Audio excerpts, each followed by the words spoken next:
some meditation in the last week? Good. My routine here isn't the same as it is when I'm in Ahihik. I've been meditating more in the afternoon than evening. I actually like the morning better. I find it easier to settle down and focus. So I'm gonna try and shift back to the mornings. I just need to sort of rearrange my routine. But other than that, it's going well. Like I said to you last time, I find it difficult to meditate when I'm hiking. The conditions just don't. But the whole experience is sort of more meditative for me. So I just yeah. Now, when you're hiking, one of the things about the hiking is that you have to be paying attention to body experience. And when you're doing that, then you're much more in the present moment. Yes. And much less in all of this mental stuff. And, you know, that's what you're really trying to do when you meditate. Right. And so I think, you know, activities like that are perfect activities to do. And I'm sure one of the reasons why you enjoy doing it is because of the interior space that it opens up for you. Sure. Yeah. And just that total really awareness. It's just, it's great. Much less distracting than being here in the city. You know, I've talked at different times about every minute mindfulness. And that's what you're able to do naturally when you're out in that situation, and you just do it. You don't have to try to do it. It's no effort. It's natural. Right. Yes. Okay. Well, again, very good. And the fact that you have, you know, worked and figured out how to be able to continue your regular practice even when you're traveling, even when you're out of your usual routine, to me is real encouraging. It's a part of your life, and you know, that's what I think is a critical stage. Yes. Yeah. Last year I was meditating in the spring while I was in Ahihik. That's when we were locked down with COVID and there was not much else to do anyway. And then when I came back here in late July, I just sort of dropped it. Like I got busy with life here, and I didn't meditate at all until December. I guess I started again. And but this time, yeah, I've actually kept it up. So I think it's sticking more. Very good. Here comes Clive. Oh my goodness. Oh, good. Okay. Hello there, Clive. Good to see you.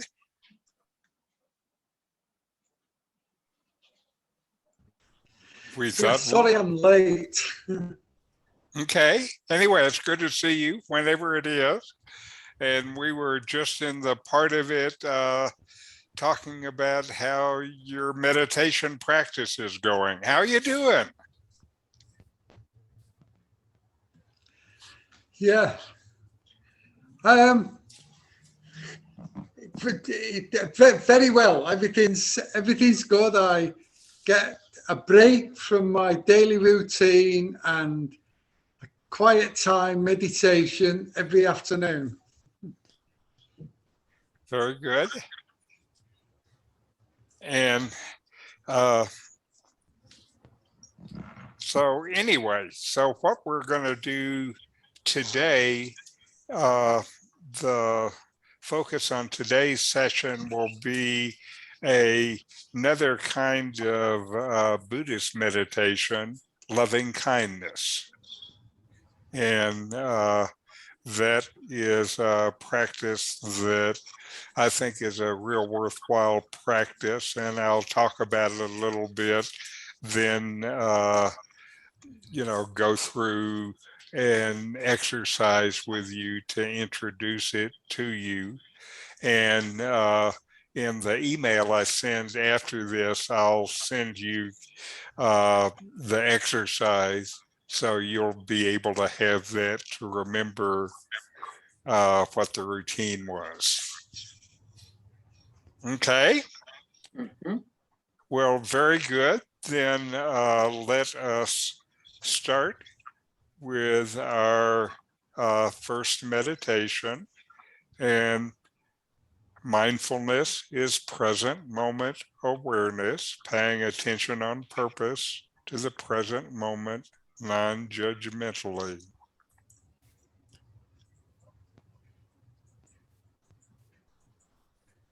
So here we go.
And just notice how feeling your breath as it goes in and out brings you into the present moment now.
All right.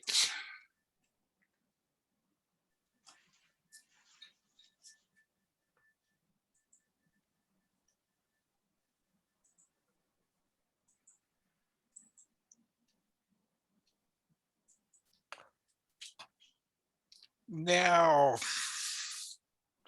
so loving kindness is also an ancient Buddhist meditation practice. The Buddhists call it metta, and you may have heard that term before. I think this kind of meditation is particularly important as we age. Studies of people who age well show that relationships with others is a key element of aging well. Loving kindness meditation strengthens the part of the brain that is involved with this. So I think that loving kindness meditation maybe should be done, all of us, at this time of our life. Now, brain MRI studies have looked at mindfulness and loving kindness. They find that mindfulness increases thickness in the prefrontal cortex and parietal lobes, both linked to attention control. Also in the anterior insula, linked to emotional awareness, compassion, and happiness. Compassion meditation shows an increase in the limbic system, which processes emotions, and again in the anterior insula involved with emotional awareness and compassion and happiness. This kind of meditation also reduces cortisol, the stress hormone. So you can see kind of how it works. Meditation using attention yields better focus and improves your mental command and control system. Meditation on caring for others brings better emotional awareness and understanding and empathy towards others. You shape your brain by how you use it. So now we'll do a short loving kindness meditation. Stop and feel your heart. Some find it helps to put their hands over their heart. And then you'll say this meditation to yourself slowly so you can feel it. And first you'll offer yourself some loving kindness. Then offer it to people you feel close to. Say their name to yourself for each line. Then offer it to others in a widening circle until you offer it to the whole world. Here goes. Relax your body. Take a deep breath in and out. Send your attention to the warmth of your heart. And now send loving kindness to yourself. Think of yourself and then repeat the following phrase 3 times silently to yourself. May I live with ease. May I be happy. May I be free from pain.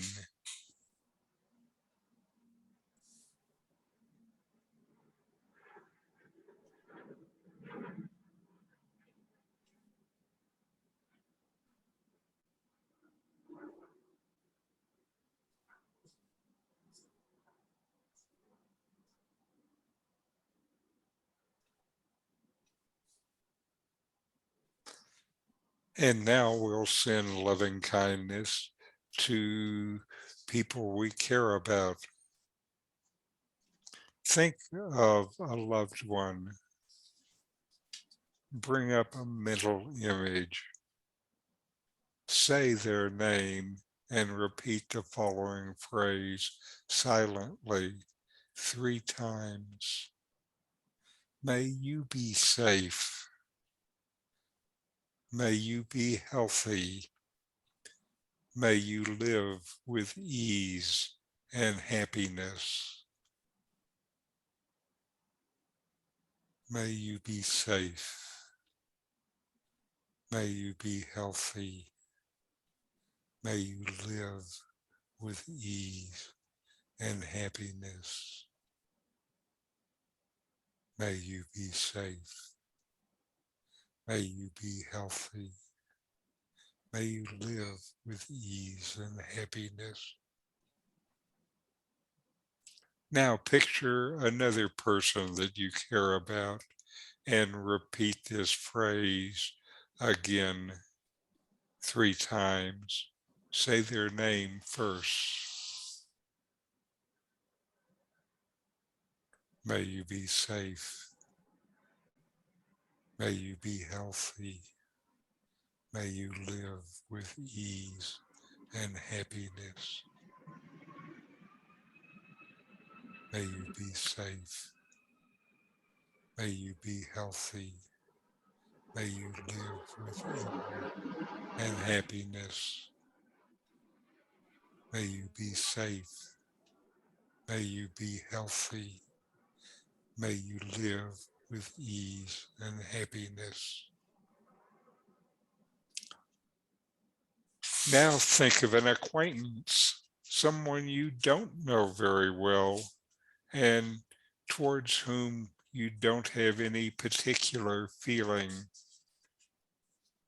Say their name and then repeat the following phrase silently 3 times. May you live with ease and happiness. May you live with ease and happiness. May you live with ease and happiness.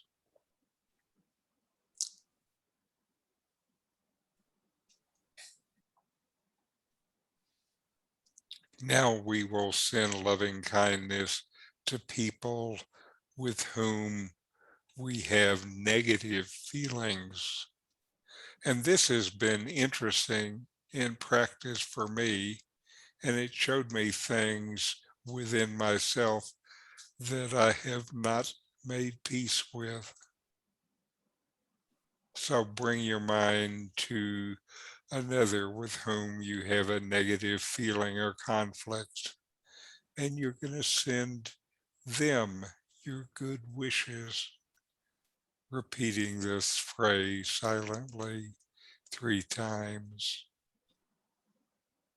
May you be happy. May you be healthy. May you be free from all pain. May you be happy. May you be healthy. May you be free from all pain. May you be happy.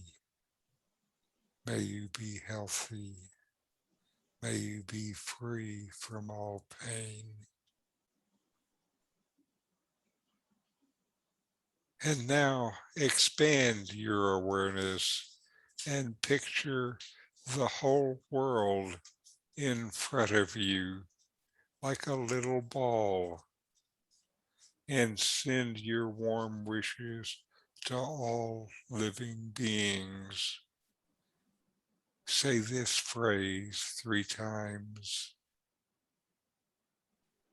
May you live with ease, happiness, and good health. May you live with ease, happiness, and good health. May you live with ease, happiness, and good health.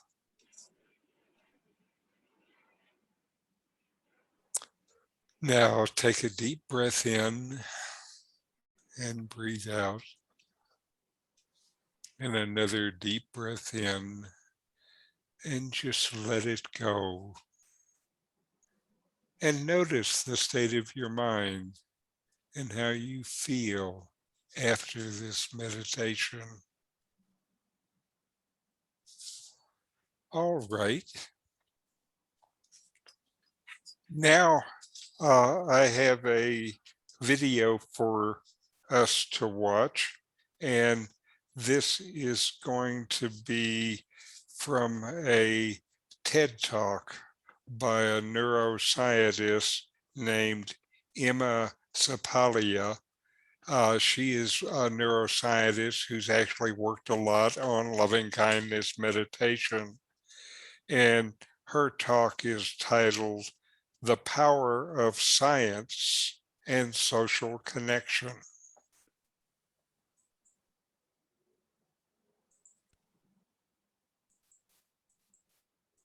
To start with a question for you. So just think about how many people in your life you feel close enough to share a personal problem with. So you can just think for yourself what that number is. A representative national survey was done where this question was asked to hundreds of people across the United States. And what they found was, this was done in 2004, what they found was that the mean number of close others that people have that they feel close enough to share a personal problem with is 2. And the mode, which is the greatest number of people, said 0. That was over 25% of Americans say 0. That's 1 in 4 people that you meet every day does not feel that connection. So what I'm going to share with you today is the science behind social connection and the secret to how we can improve that in our lives. So I'll talk about what happens when there's no social connection or low social connection in our lives. So what the data is showing is that people with low social connection have more anxiety, depression, it's been linked to suicide, and also to violence. So a lot of perpetrators of violent acts that we hear about in the news are people who were severely isolated. It impacts us even at the cellular level where we find greater inflammation for people who are very lonely. And when we take care of our health, we often think about going to the gym and eating a proper diet. We don't think about social connection. But actually, low social connection is worse for us than smoking, than obesity, and than high blood pressure. So just going to show the importance that that has in our lives.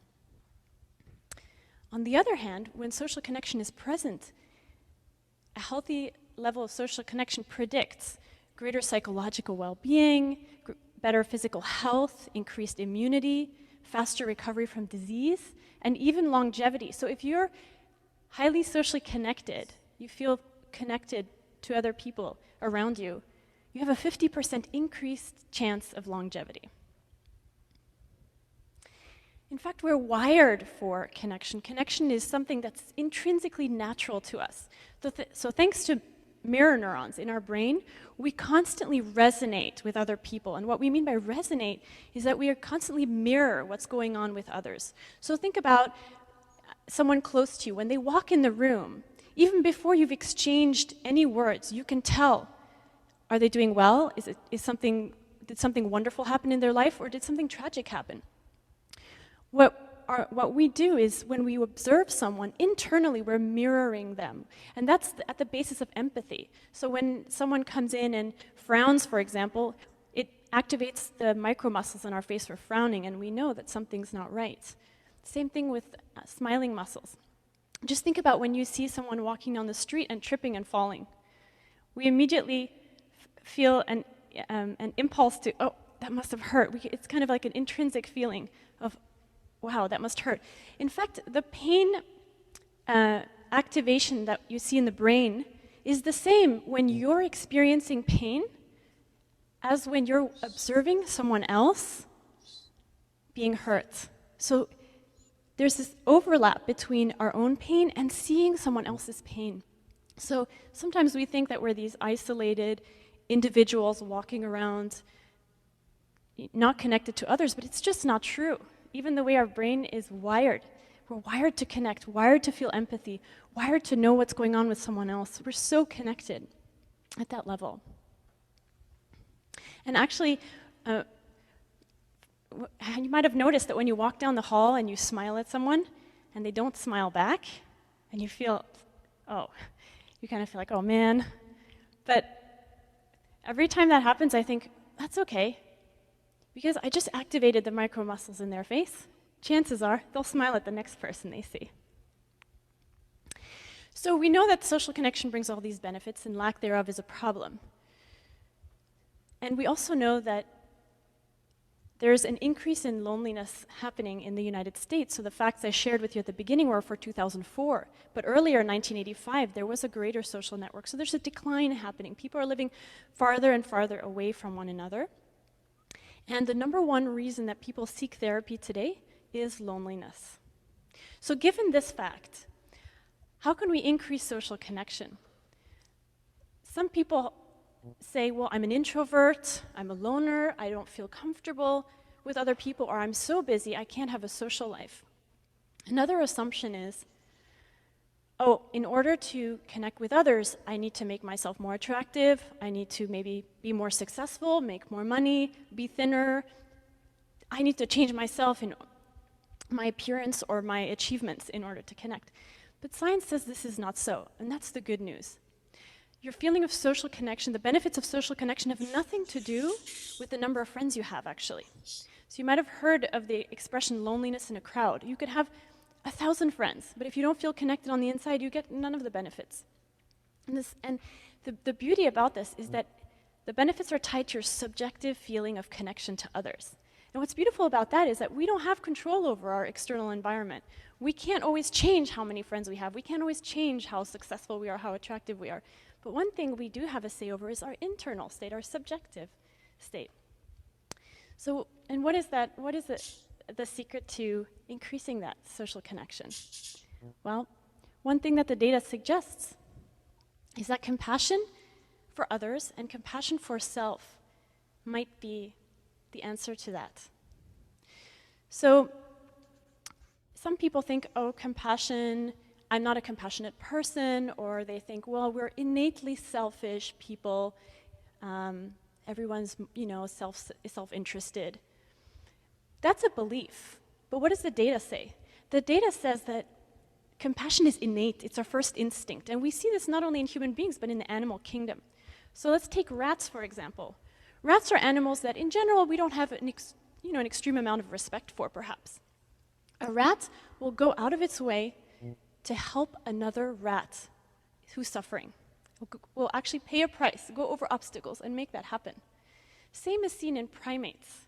Primates will help when they see another in need. And the same is also true for 2-year-olds. So in order to examine whether compassion's innate, researchers at the Max Planck Institute work with 2-year-olds, too young to have learned the rules of politeness. And they observed that in a room with an experimenter who needs help, he's dropped something and is desperately trying to reach for it, 2-year-olds will just get up and walk over there and help. Even after the experimenter has put all sorts of obstacles across the room and that the babies have to crawl over and under to get to, and help. It's just a natural tendency. So what happens to adults? It's the same in adults. So a recent study with economics, in an economics game paradigm in which participants were given a certain amount of money and could either act fairly, so they could share that money with the other participants, or they could keep it for themselves and hoard it. When they were given only a few seconds to think about it, the first response was to share. Then if they're given a few more minutes to think about it, they might change their mind. But that first instinct is to share. And Dale Miller at Stanford University has also shown that people's first instinct is to share for adults, but sometimes they stop themselves.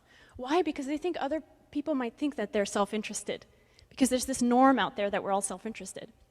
But that first instinct is actually to share. And this has been true for millennia. So oftentimes we attribute survival of the fittest as something that Charles Darwin said. In fact, it was something that Herbert Spencer said, and he had an agenda with it. His agenda was to justify social and racial hierarchy. But actually, as Dr. Keltner from UC Berkeley has pointed out, Darwin's message could better be translated as survival of the kindest, because compassion is what has helped us survive over time. And Robert Sapolsky at Stanford Medical School has shown some really interesting experiments about that. He observed baboons in Africa, and he saw that, who are the ones that reproduce more? Well, guess what? The alpha males are out there fighting or hogging the food. So that leaves the nice guys behind, and they're with the ladies. They reproduce more. And actually, in one situation, the alpha males had hogged all this food that was in a human waste dump, and the food was infected, so all of a sudden the alpha males started dying off. Who was left was the really cooperative, nice guy males. And in fact, that tribe of baboons thrived much more in this much more cooperative atmosphere. And actually, the same is true of human beings. When you look at dating preferences for men and women, though men and women differ in certain things that they value highly in a partner, both value kindness as one of the highest things that they look for in a mate. So compassion is something that has been incredibly natural and innate to us, actually. And the other thing, of course, compassion brings that sense of social connection, to focus on other. And the other thing that increases compassion is self-compassion, interestingly. So we often think of, we have to achieve and we have to be self-critical and push ourselves. But it's been shown that when you do that, it actually is detrimental to your success, to your resilience. But when you apply compassion to yourself, you're more resilient in the face of challenge. You're better able to succeed. So people think, compassion, it's this touchy-feely term, soft. Actually, it's a source of enormous strength. Much more than we actually imagine. So I want to share a story with you. I taught a similar lecture at Stanford to some students, and one of the students emailed me a couple weeks later and said that she had decided to implement compassion in her life. So she went back to her dorm, and there was one person in her dorm who everybody avoided. This person had a dark cloud over her head and always glared at everyone, didn't talk to anyone. And so the student was aware that this person was very socially isolated. So she decided, I'm going to smile at this person every time I see her. Worst case scenario, I activate her micromuscles, right? So this is what she did. And she did that for several weeks, and every time she smiled, that woman glared at her. But she continued to smile. About a month into this, she said the girl came up to her and said, "Thank you for seeing me." It changed her life. And for many of us, we don't realize what one act of compassion can do. Not only it generates connection within us, not only it generates well-being, because it does. Research shows that we are happier when we give than when we receive. If you ask people to spend money on themselves or on someone else, they're happier at the end of the day if they spent money on others. Just think about it. This is not the messages we're getting from all of our marketing gurus out there who are telling us to buy things in order to be happy. It's actually in giving. And this has been shown in brain imaging studies as well. So the most beautiful fact about compassion is that it's incredibly contagious. So when you think about a time that you've seen someone help someone else, it might have been a parent with a child, or you see someone helping someone across the street, and just think about the feeling it generates within you. It's kind of a warm and fuzzy feeling. Sometimes we can be moved to tears. This is something that Jonathan Haidt at University of Virginia has called elevation. It's a state of elevation. So what happens when there's elevation? When you feel that elevation, you're more likely to go and help others. And Nicholas Christakis at Harvard has shown that if one person acts fairly, it impacts 3 degrees of separation away from them. So if you are a compassionate person in your life, your wife's brother's neighbor is also going to be more compassionate. Interestingly, the same is true with happiness. So we often think, oh, why should I take care of my happiness? It's not a, maybe it's self-centered. No. When you're happy, it's the same thing. And that's how we create culture. And compassion leads to happiness. So just think about it. When you have compassion in your life, you feel connected. You feel all the benefits of connection. You're benefited. Everyone who watches you, everyone who lives with you, everyone who has the beautiful gift of having you in their life also feels impacted and feels good, and they become more compassionate. And then whoever you touch, whoever you help in your life also benefits. And that's how you create culture.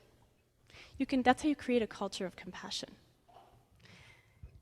And that, I believe, is an idea worth spreading. Don't you?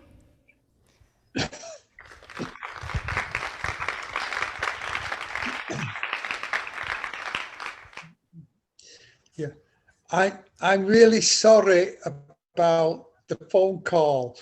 It was my doctor. She's been trying to get hold of me yesterday and today, and so I felt I had to take the call. Of But course, of yeah. course, we feel compassion for you, Clive. Yes. Yeah, I'm really sorry. Anyway, But, you did.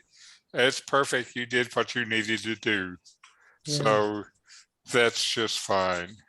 So now we'll continue with the meditation and breathing in. I feel energy filling my body.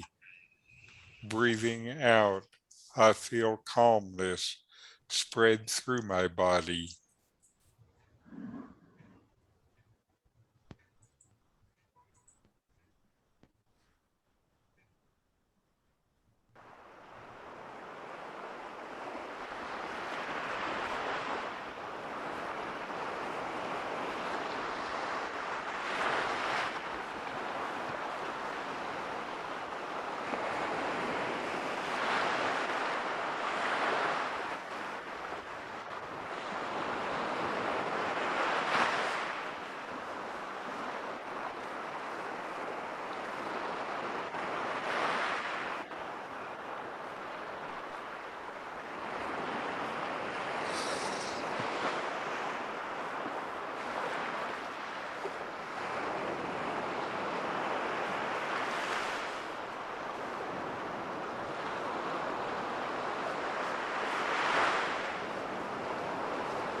All right.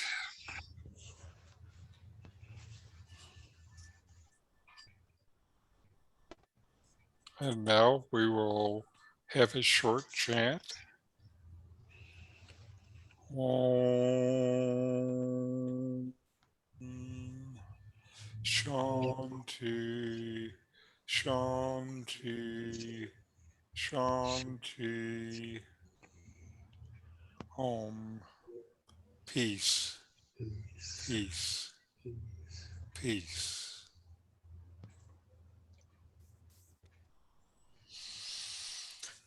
All right. Any question, discussion, comments? None except I'm sorry to have had to.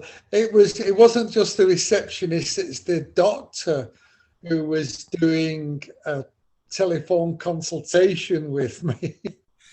Well, I'm glad that he was able to reach you. Yeah. We live in a different world nowadays with doctors doing telephone consultations all the time. Yes, yes. Mhm. Yes, I wonder if that will continue after the pandemic. I'm sure it will because it makes everything very flexible for them. They tell you they'll phone at such a time, but if they phone an hour later, you're still there waiting for the call because it's serious. And I assume he bills you for the consultation. Well, he bills the Canadian Health Service. He bills somebody. He bills somebody. Yeah. Okay. Yeah. Anyway, then I'll see you next week, Clive, and you, Cheryl, Yes. in a couple of weeks, I guess. Mhm. Indeed. Okay. Namaste. Namaste. Namaste. Thank you. Mhm. Mhm.